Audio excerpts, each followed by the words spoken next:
Hello friends, आज हम करेंगे industrial sector on the eve of independence कि इंडस्ट्रियल सेक्टर की इंडिपेंडेंस पे हालत क्या थी। ये तो आपको सबको पता है कि ब्रिटिशर्स ने काफ़ी एक्सप्लॉयटेशन की थी, किस किस तरीके से की थी वो पूरा डिस्कस करेंगे। तो सबसे पहले चलिए शुरू करते हैं। There was systematic deindustrialisation under British rule. उन्होंने सिस्टमेटिक तरीके से हमारी इंडस्ट्रियों का दिवालिया निकाल दिया, डी इंडस्ट्रियलाइज कर दिया। उनको ऐसा प्रोसेस छेड़ा कि उनको खुद ब खुद ही इंडस्ट्रीज बंद करनी पड़ जाएं। तो सबसे पहले decay of handicrafts. It is due to the following reason. हमारी हैंडीक्राफ्ट इंडस्ट्री तबाह हो गई थी। उसके पीछे क्या रीजंस है वो फॉलोइंग। सबसे पहला, discriminatory tariff policies of the state. जो ब्रिटिश गवर्नमेंट थी उसकी जो टैरिफ पॉलिसी थी, टैक्सेस जो लगाते थे वो काफ़ी डिस्क्रिमिनेटरी थी। मतलब अपनी चीज़ों के लिए टैक्स नहीं, हमारी चीज़ों के लिए टैक्स। तो उन्होंने क्या किया था, हैवी टैक्सेस या heavy duties on export of handicraft. जो भी हमारा माल बाहर जाता था बिकने के लिए, हैंडीक्राफ्ट जो बाकी कंट्रीज़ में जाते थे उनके ऊपर इन्होंने क्या किया, हैवी टैक्सेस लगा दिए। ठीक है। Tariff free export of raw material. जो हमारे कंट्री से रॉ मटेरियल लेके बाहर जाते थे अपने कंट्री में, उसके ऊपर कोई टैक्स नहीं लगाया। हम जब माल बेचने जा रहे हैं तो टैक्स, अब जो खुद वो ले रहे हैं हमारे कंट्री से रॉ मटेरियल तो कोई टैक्स नहीं। तो ये तो डिस्क्रिमिनेशन ही हुई ना। तो tariff free import of British products. अब जब बाहर से सामान लेके आ रहे हैं, अपना माल ब्रिटिशर्स बेचने के लिए इंडिया में लेके आ रहे हैं, उस पर भी कोई टैक्स नहीं। तो ये तो भाई डिस्क्रिमिनेशन ही हुई ना। Second point, disappearance of princely courts. Princely courts का डिसअपीयरेंस होना।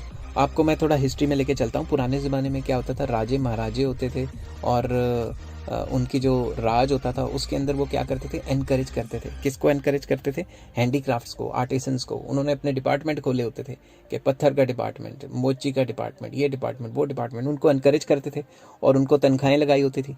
बट अब खुद सोचो, जब अंग्रेज़ आए उन्होंने जो राजे महाराजा सिस्टम है वो ख़त्म कर दिया, या वो राजे महाराजे जो उनके साथ मिल गए बच गए, बाकियों को उन्होंने ख़त्म कर दिया और उनकी पेंशन लगा दी। तो जब राजे को इतने कम पैसे एज अ पेंशन में आ रहे हैं तो फिर वो आगे इतनी जनता क्यों पालेंगे, समझ गई बात। तो nawabs, rajas, princes etcetera used to patronise करते थे, मतलब उनको बढ़ावा देते थे, पैसे पूसे खर्च करते थे किसके ऊपर, such handicrafts. But British rule put an end to these princely states. उन्होंने प्रिंसली स्टेट्स ही खत्म कर दी, which resulted in the decay of handicraft. जब प्रिंसली स्टेट्स ही नहीं रहेंगे तो वो आगे आगे पैसे क्यों खर्च करेंगे। ठीक है। Next, competition from machine made products. तो मशीन मेड प्रोडक्ट से तो हमारा जो कंपटीशन है वो तो हो ही नहीं ना सकता। अब आप खुद सोचो, मशीन मेड प्रोडक्ट तो बड़ी ख़तरनाक है, वो सस्ती भी होती है, क्वालिटी भी अच्छी होती है, और हमारी जो हैंडमेड है वो तो ऐसी की तैसी हो जाएगी उसकी।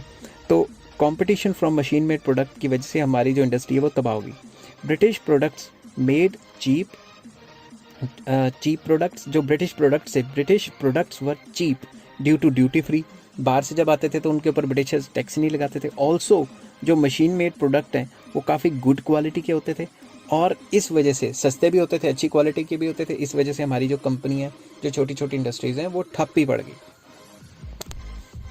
नेक्स्ट आ जाता है point, new patterns of demand. आपको पता है कि जब नए नए ब्रिटिशर्स आए तो हम उनसे काफ़ी ज़्यादा इन्फ्लुएंस्ड हो गए।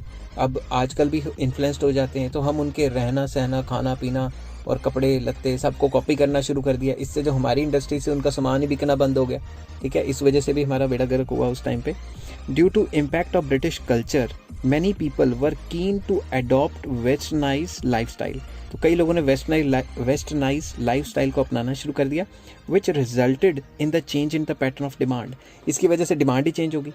पुराने ज़माने में जो हम कुर्ता पजामा या धोती वगैरह पहनते थे, अब पैंटें पहननी शुरू कर दी। और इंडियन जो आर्टिसंस थे, जो इंडियंस जो दर्जी वगैरह थे, ठीक है, जो कपड़े वगैरह सिलते हैं, उनको पता ही नहीं था पेंटें कैसे बनानी है। तो जब डिमांड पेंटों की होगी, पेंटें बनानी आती नहीं थी शुरू में, तो बेड़ा गर्क हो गया उनका। तो Indian industry started losing domestic market. तो डोमेस्टिक मार्केट उनके हाथ से निकल गई।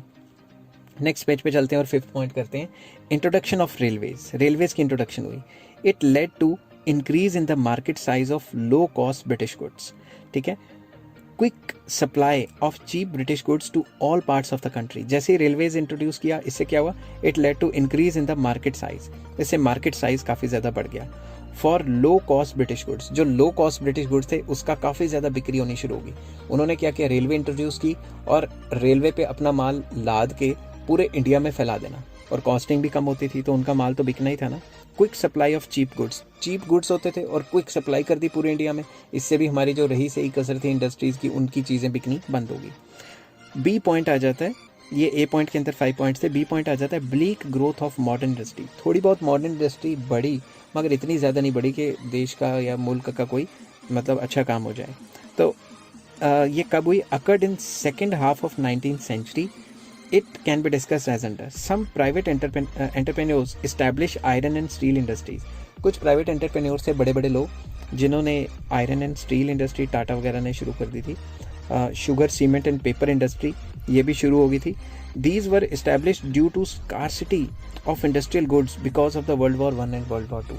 जैसे ही World War I हुई तो ब्रिटिशर्स को लगा कि यार सारा का सारा हमारा जोर तो World War I पे लग गया हुआ है और फिर इंडियन जो पीपल है उनकी डिमांड भी तो पूरी करनी है। तो उन्होंने कहा चलो थोड़े बहुत यहाँ के जो अमीर लोग हैं उनको हम परमिशन दे देते हैं कि वो गुड्स एंड सर्विसेज खुद ही बना सकें ताकि इनकी ज़रूरतें तो पूरी हो जाएं। और सेकेंड वर्ल्ड वॉर के आसपास भी काफ़ी ज़्यादा जो आयरन एंड स्टील वगैरह की जो डिमांड है, शुगर वगैरह की डिमांड बहुत ज़्यादा हो गई थी इंडिया में, तो वो पूरी करने के लिए थोड़ी बहुत इंडस्ट्रीज सेटल कर दी।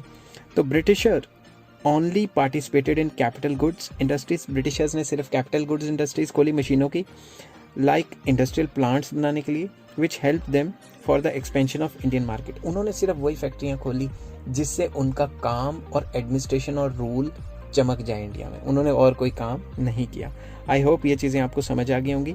तो अगर आपको पसंद आई ये वीडियो, एक एक वर्ड मैंने अपने हाथ से लिखा है, बहुत मेहनत लगी है, तो आप प्लीज़ लाइक कीजिए, शेयर कीजिए, सब्सक्राइब कीजिए। आप सेम टू सेम इसको थोड़ा सा एक्सपेंड करके पेपर में भी लिख सकते हैं। तो ये पक्का पकाया मटेरियल है, ठीक है। Take care, have a nice day.